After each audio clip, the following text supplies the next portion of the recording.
Hello, people. We're back again, continuing our Halloween journey of watching movies and summarizing them as poorly as possible so it may convince you to watch it. Today, we drag our feet into the 2010s, but we continue off of yesterday by watching another Leica movie. We're watching ParaNorman. I can't tell you how much I love this movie. It looks great, I like the story, the voice actors killed it. It's just an overall amazing piece of art. Now enough glazing, let's get into the main course.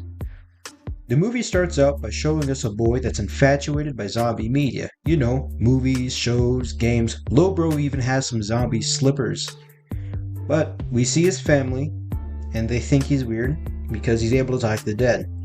Now, they don't really believe him when he says that, so when the boy Norman is seen talking to his grandma on the couch, his father looks uncomfortable and doesn't know how to address the situation because he doesn't think that he's telling the truth about not talking to the dead or whatever. So he's like, oh, my boy's a bit weird, he's a bit kooky, maybe you have to go to a padded room. But as Norman leaves the house, he's greeting all of these people on the street.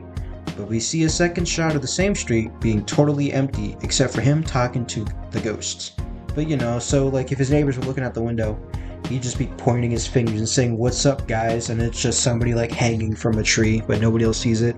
So people would just think he's got schizophrenia.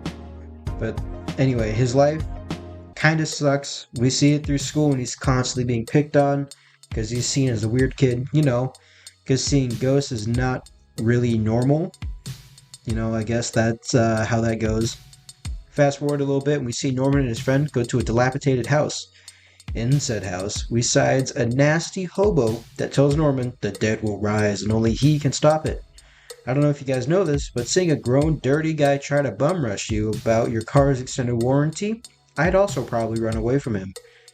But I don't know if you guys know this, but I'm trying to skirt around as much of the movie as possible, because summarizing this movie has to be a crime. I don't know if I can skim through the plot without exposing too much of the movie, but I still think I should be telling just enough to kind of understand what I'm talking about.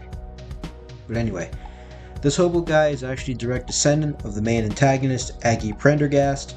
So when Norman is at school preparing for a role at the school play, the set he's on ends up turning into an actual forest, and Norman is being chased down by the townspeople he's supposed to portray. After he runs out from the bathroom, or he runs to the bathroom from the set, he goes to the bathroom. Like I said, he sits in a stall and it starts shaking. And we see Mr. Prendergast was sitting in there waiting for him. And by sitting, he shoots up like a snake in a urinal, or not a urinal, in a porta potty in Texas. And it shoots up and it makes the nastiest mess ever. But apparently Mr. Prendergast is dead. He had a heart attack and he's been watching Norman all day.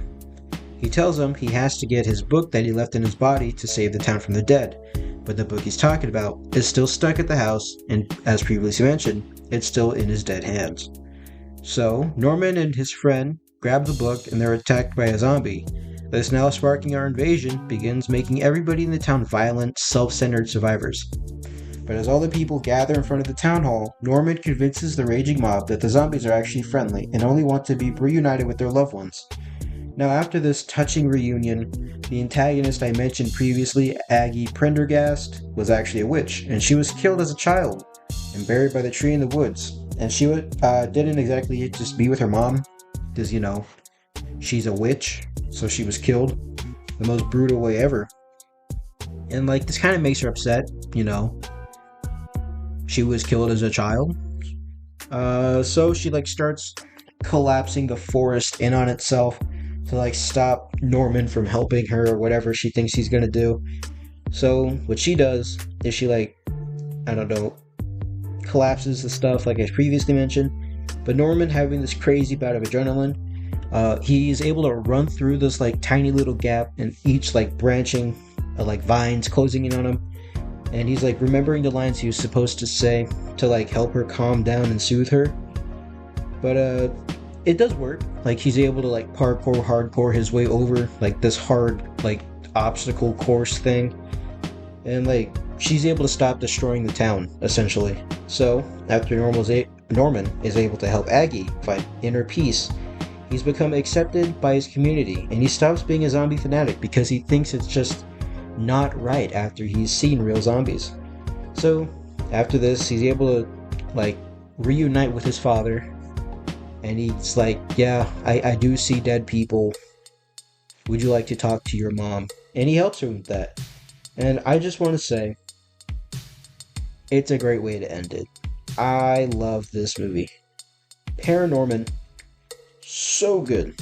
I didn't really want to spoil too much of the fun bits of the movie, which is why I said this horrible rambling of stuff. But it's my absolute favorite stop motion movie just ever. So I highly recommend you watch this movie. I don't even care how you watch this, but just do it. Well, that's the end of the video, I guess. And as always, I hope you enjoyed. Bye.